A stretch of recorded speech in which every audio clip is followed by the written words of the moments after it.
ಚಿಕ್ಕಬಳ್ಳಾಪುರ ಜಿಲ್ಲೆಯ ಶಿಡ್ಲಘಟ್ಟ ತಾಲೂಕಿನ ಜಂಗಮಕೋಟೆ ಭಾಗದಲ್ಲಿ ಕೆಐಎಡಿಬಿ ಕೈಗಾರಿಕಾ ಪ್ರದೇಶಕ್ಕಾಗಿ ಸ್ವಾಧೀನಪಡಿಸಿಕೊಳ್ಳಲು ಉದ್ದೇಶಿಸಿರುವ 13 ಹಳ್ಳಿಗಳ ಫಲವತ್ತಾದ ಕೃಷಿ ಭೂಮಿಯನ್ನ ತಕ್ಷಣವೇ ಕೈಬಿಡಬೇಕೆಂದು ಆಗ್ರಹಿಸಿ ರೈತರು ನಡೆಸ್ತಾ ಇರುವ ಬೃಹತ್ ಹೋರಾಟಕ್ಕೆ ಜೆಡಿಎಸ್ ಪಕ್ಷ ಸಂಪೂರ್ಣ ಬೆಂಬಲ ಘೋಷಿಸಿದೆ. ಚಿಕ್ಕಬಳ್ಳಾಪುರದ ಪತ್ರಕರ್ತರ ಭವನದಲ್ಲಿ ಹಮ್ಮಿಕೊಳ್ಳಲಾಗಿದ್ದ ಜಂಟಿ ಸುದ್ದಿಗೋಷ್ಠಿಯಲ್ಲಿ ರೈತ ಮುಖಂಡ ಭಕ್ತರಹಳ್ಳಿ ಬೈರೇಗೌಡ ಮತ್ತು ಜೆಡಿಎಸ್ ಮಾಜಿ ಶಾಸಕ ಎಂ ರಾಜಣ್ಣ ಈ ವಿಷಯವನ್ನ ಪ್ರಕಟಿಸಿ ಯಾವುದೇ ಕಾರಣಕ್ಕೂ ರೈತರ ಜಮೀನನ್ನ ಬಿಟ್ಟುಕೊಡೋದಿಲ್ಲ ಎಂದು ಪಟ್ಟು ಹಿಡಿದಿದ್ದಾರೆ. ಸುದ್ದಿಗೋಷ್ಠಿಯಲ್ಲಿ ಮಾತನಾಡಿದ ರೈತ ಮುಖಂಡ ಭಕ್ತರಹಳ್ಳಿ ಬೈರೇಗೌಡ, ಜಂಗಮಕೋಟೆ ಹೋಬಳಿಯ 13 ಹಳ್ಳಿಗಳ ರೈತರ ಜೀವಾಳವಾಗಿರುವ ಫಲವತ್ತಾದ ಜಮೀನನ್ನ ಕೈಗಾರಿಕೆಗಳ ಹೆಸರಲ್ಲಿ ಕಸಿದುಕೊಳ್ಳಲು ಬಿಡೋದಿಲ್ಲ.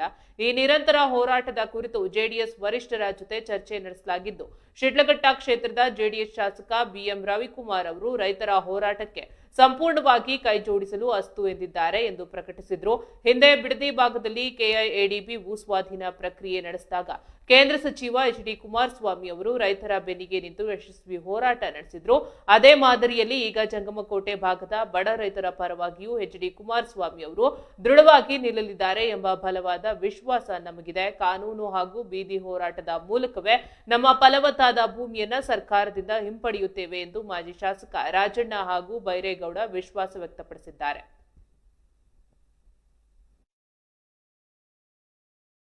ಉದ್ದೇಶ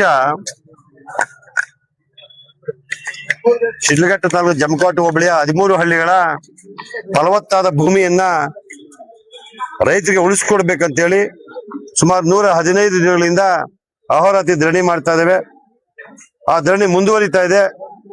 ಆದ್ರೆ ಇತ್ತೀಚಿನ ದಿನಗಳಲ್ಲಿ ರಾಜ್ಯದಲ್ಲಿ ರೈತರ ಪರವಾಗಿ ಬಿಡದಿ ಆ ಹೋರಾಟದ ಬಗ್ಗೆ ಕುಮಾರಸ್ವಾಮಿ ಅವರು ಕೊಟ್ಟಂತ ಹೇಳಿಕೆಗಳು, ಆ ಕುಮಾರಸ್ವಾಮಿಯವರು ರೈತರ ಫಲವತ್ತಾದ ಭೂಮಿಯನ್ನು ಯಾವುದೇ ಕಾರಣಕ್ಕೂ ಬಿಡೋದಿಲ್ಲ ಅಂತ ಹೇಳಿದ್ಮೇಲೆ ನಾವು ಕೂಡ ಆ ಒಂದು ಜೆಡಿಎಸ್ ಪಕ್ಷದ ನಿಲುವು ಆ ರೀತಿ ಆಗಿದ್ದಾಗ ನಮ್ಮ ಕ್ಷೇತ್ರದ ಜೆಡಿಎಸ್ ಶಾಸಕರು ಕೂಡ ಆ ನಿಲುವಿಗೆ ಪಕ್ಷದ ನಿಲುವಿಗೆ ಭದ್ರಾಗಿರ್ಬೇಕು. ಅದು ಬಿಟ್ಟು ನಮ್ಮ ವಿರೋಧವಾಗಿ ನಮ್ಮ ಹೋರಾಟ ಸಮಿತಿ ವಿರುದ್ಧವಾಗಿದ್ರು.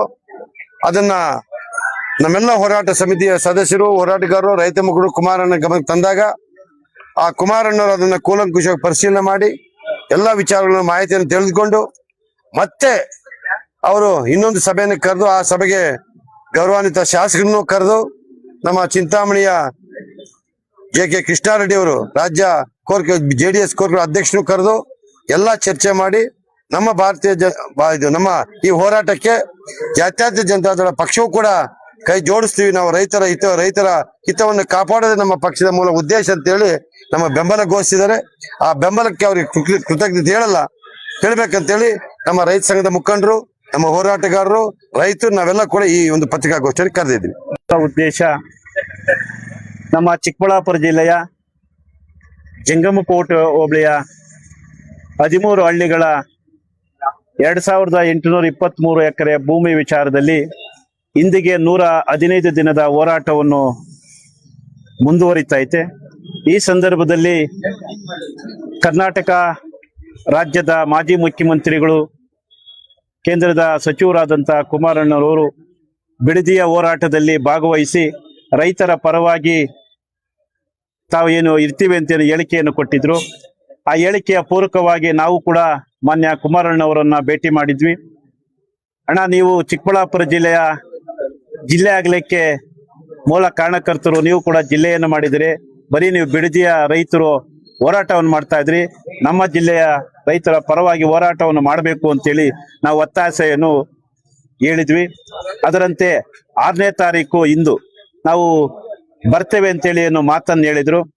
ತದನಂತರ ಶುಕ್ರವಾರ ಹಿಂದೆ 4ನೇ ತಾರೀಕಿಂದ ನಾವು ಕರೆದು ಒಂದು ಮಾನ್ಯ ಶಾಸಕರಾದಂತ ಚಿಕ್ಕಬಳ್ಳಾಪುರ ಜಿಲ್ಲೆಯ ಶಿಡ್ಲಘಟ್ಟ ಶಾಸಕರನ್ನು ಕೂಡ ಕರೆದು ಸಾಧಕ ಬಾಧಕಗಳ ಬಗ್ಗೆ ಚರ್ಚೆಯನ್ನು ಮಾಡಿ, ಏನು 2 ವರ್ಷದ ಹಿಂದಿನಿಂದನೂ ಕೂಡ ಶಾಸಕರು ರೈತ ಪರವಾದಂತ ಈ ಒಂದು ವೇದಿಕೆಯಲ್ಲಿ ತಾವು ಕಾಣಿಸ್ಕೊಳ್ಳಲಿಲ್ಲ, ಯಾಕೆ ಅಂತೇಳಿ ಬಗ್ಗೆ ಚರ್ಚೆ ಆಯಿತು.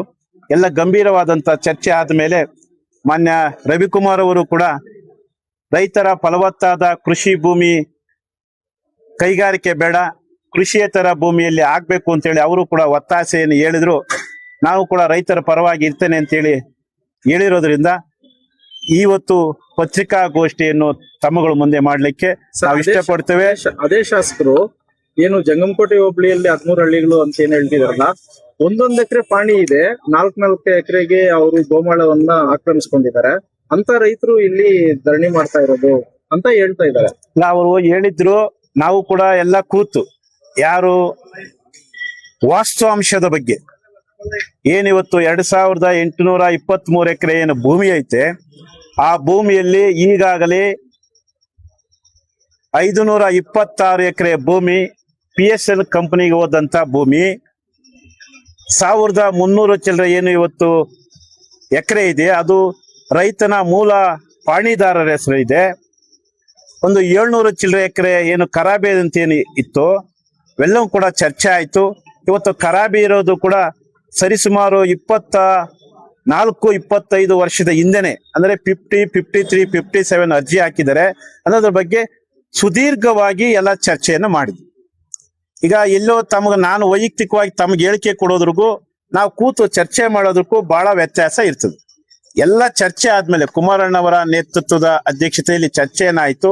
ಅಂದು ನಮ್ಮ JK ರೆಡ್ಡಿ ಅವರು, ಚಿಂತಾಮಣಿ ಮಾಜಿ ಸಚಿವರು ಕೂಡ ಇದ್ದಂಥದ್ದು, ಮತ್ತು ನಾಡಗೌಡರು ಅಂತೇಳಿ ಒಬ್ಬ ಶಾಸಕರು ಇದ್ರು, ಆಮೇಲೆ ನಮ್ಮ ಶಿವಶಂಕರ್ ಅವರು ಅಂತೇಳಿ ಒಬ್ಬ ಶಾಸಕರು ಕೂಡ ಇದ್ರು.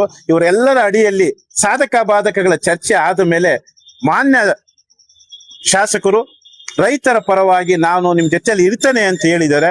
ಇದು ಜವಾಬ್ದಾರಿ ಅಧ್ಯಕ್ಷರಿಗ ಮತ್ತು ಆಡಳಿತ ಮಂಡಳಿ ಮನವಿ, ಯಾಕಂದ್ರೆ ನಾವು ರೈತ